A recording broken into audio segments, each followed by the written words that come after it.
જય માતાજી મિત્રો ચૈતર મહિનાના દાડા હોય ભગવતીના દાડા હોય તમારે ત્યાં છે ત્યારે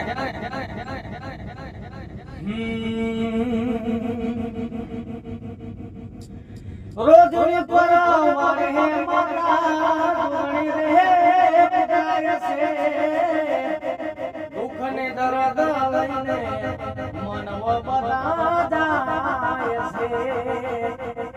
રોધુને પર વારે માતા ધૂણી રહે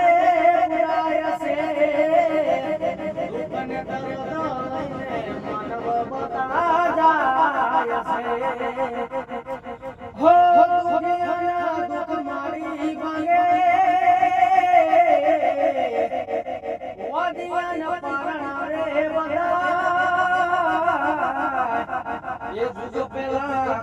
પ્રગટાણી મારી રે પૂજાય છે જય માતાજી લાઈક કરો સારું લાગે તો જાય તો કઈ ન લાગે જય માતાજી